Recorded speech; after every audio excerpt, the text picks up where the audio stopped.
Assalamualaikum warahmatullahi wabarakatuh. Selamat siang anak-anak semuanya. Apa kabarnya hari ini? Siap belajar prakarya? Sebelum kita memulai pembelajaran hari ini, kita berdoa terlebih dahulu. Berdoa dimulai. Pada materi hari ini, kita akan membahas mengenai kerajinan bahan lunak. Yuk simak baik-baik penjelasan dari Ibu. Manusia memerlukan kerajinan untuk memperindah tampilan atau menciptakan suasana yang menarik. Berbagai bahan kerajinan tersedia di sekitar kita, baik bahan alami maupun bahan buatan. Bahan lunak mudah dikreasikan dan dibentuk menjadi berbagai produk kerajinan. Bahan lunak juga mudah diperoleh.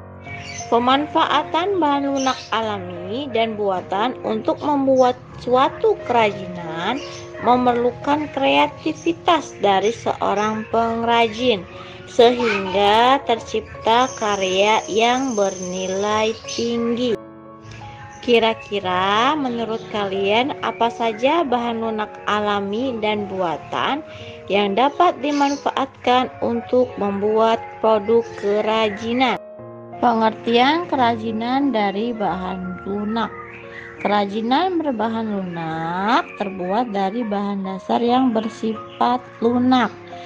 Ini dibedakan menjadi dua.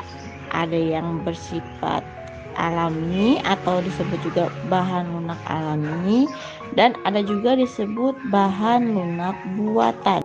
Sini ada tahapan atau prosesnya dari mulai pembentukan, pengeringan bahan, lalu kerajinan. Nah, pada prosesnya mengubah sifat bahan dari lunak menjadi keras, kemudian proses pembentukan dicampur dan dikombinasikan dengan zat lain. Kerajinan dari bahan lunak memungkinkan adanya pembentukan produk yang bervariatif dari pengrajin. Kita masuk ke bahan lunak alami. Bahan lunak alami itu tersedia secara alami tanpa proses pengolahan. Dapat ditemukan melimpah di lingkungan sekitar.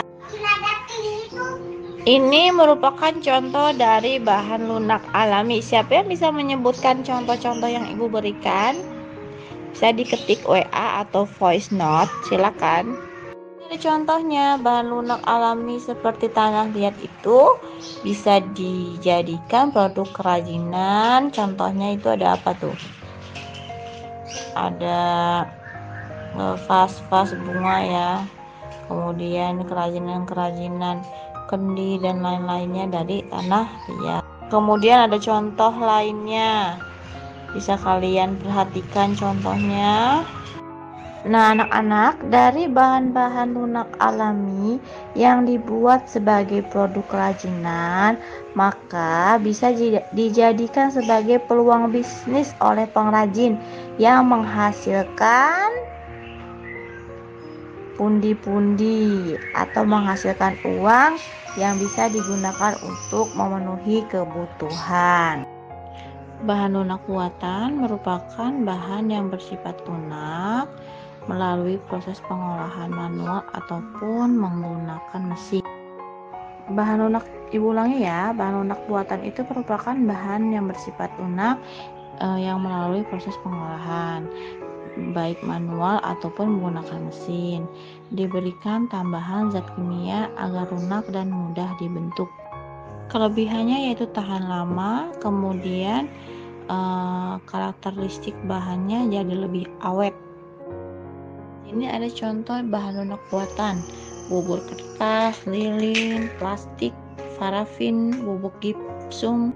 Ini contohnya ya, dari bubur kertas bisa dijadikan topeng, lalu dari bubuk gipsum bisa dijadikan aneka hiasan, dari lilin bisa dijadikan hiasan lilin yang menarik, yang cantik.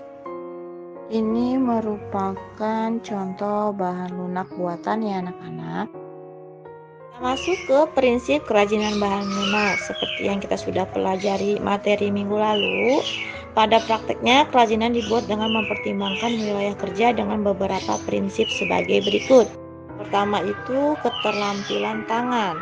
Kerajinan dibuat dengan menggunakan keterampilan tangan. Meskipun diproduksi banyak, produk kerajinan masih tetap mengandalkan tangan. Sementara itu, industri bertumpu pada kekuatan mesin. Inilah yang membedakan antara produk kerajinan dan produk industri. Keterampilan teknik, pembuatan benda-benda kerajinan dilakukan secara berulang-ulang dan didasari oleh keterampilan teknik, sehingga produk yang dihasilkan sudah tentu memiliki kekhasan tangan yang yang bisa dilakukan dengan keterampilan teknik yang dimiliki oleh tangan seseorang. Yang ketiga, kedaerahan atau tradisional.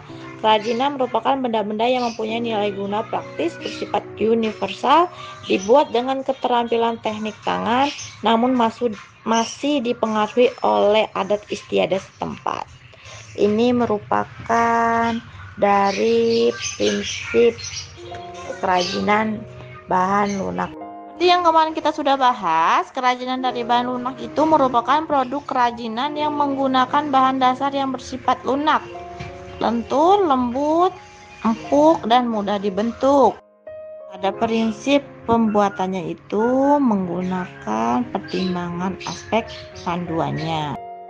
Nah, pemanduan yang dimaksud adalah penggunaan bahan lain dengan warna dan bentuk yang berbeda pada bahan dasarnya. Baik, secara umum, kerajinan atau jenis karya dapat dipilah atau dipilih menurut manfaatnya. Ada beberapa manfaatnya sebagai berikut. Ada kelengkapan busana, di mana produk kerajinan bahan lunak dibuat dengan mempertimbangkan produk tersebut dengan mempercantik diri dalam penggunaan busananya atau dalam menggunakan busananya. Contoh produknya seperti gelang, kalung, bros, dan lain sebagainya, cincin. Lalu kelengkapan suatu benda. Kerajinan bahan lunak yang difungsikan sebagai kelengkapan suatu benda. Sebagai contoh, kotak tisu yang dilengkapi dengan hiasan keramik pada bagian muka. Jika kotak tisu sudah tidak terpakai, keramik dapat dilepas dan dipasangkan pada kotak tisu lainnya. Jadi memiliki kelengkapan pada suatu benda ya. Lalu kelengkapan rumah atau bangunan. Produk kerajinan dapat dijadikan manfaat sebagai pelengkap rumah atau bangunan. Contohnya air mancur berbentuk kodok di taman rumah. Yang terakhir ini kelengkapan keperluan ritual atau upacara adat. Banyaknya ritual upacara adat Nusantara tentunya bervariasi pula kerajinan bahan lunak yang dapat dimanfaatkan sebagai pelengkap upacara. Contohnya adalah lilin. Lilin banyak digunakan untuk berbagai acara, ritual, dan pesta adat. Nah, sekarang kita masuk ke jenis dan karakteristik kerajinan bahan lunak. Di situ ada, kemarin kita sudah bahas ya mengenai bahan lunak alam itu apa, dan contohnya apa saja, kemudian bahan lunak buatan itu apa, dan contohnya apa saja.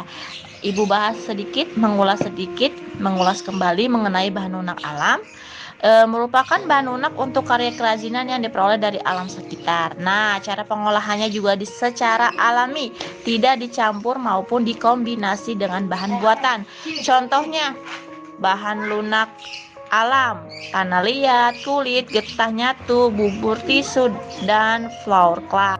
Lalu contoh bahan lunak buatan, apa itu yang dimaksud dengan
ya, disesuaikan dengan ukurannya.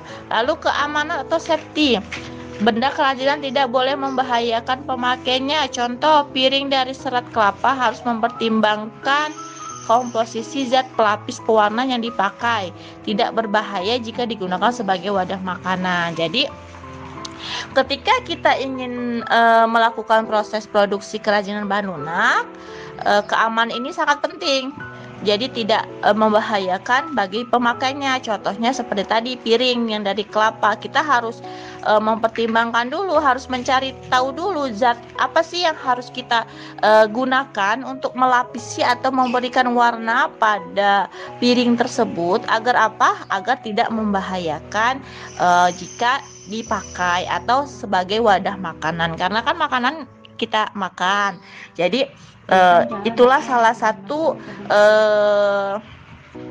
cara untuk bagaimana benda kerajinan itu tidak membahayakan pemakainya. Yang terakhir itu keindahan atau estetik. Benda yang indah mempunyai daya tarik lebih dibanding benda yang biasa-biasa saja. Keindahan sebuah benda dapat dilihat dari beberapa hal. Bisa dari bentuknya, hiasan atau ornamennya, dan bahan bakunya. Itulah 5 yang harus diperhatikan pada saat proses produksi kerajinan bahan lunak. Bagaimana anak-anak, bisa dimengerti atau ada yang ingin ditanyakan? Silakan ditanyakan. Nah, terakhir ya anak-anak semuanya, ini ada proses pada saat membuat bahan lunak, kerajinan bahan lunak. Di sini kalian bisa amati skemanya dari atas sampai ke bawah ya. Di situ ada proses-prosesnya. Baik anak-anak, kalau tidak ada pertanyaan, boleh dicatat ya yang Ibu share, disalin, yang penting-penting saja ya. Karena waktu kita sudah habis, Ibu cukupkan sampai di sini dulu ya. Demikianlah pembelajaran hari ini, kurang lebihnya mohon maaf. Wassalamualaikum warahmatullahi wabarakatuh. Selamat siang semuanya.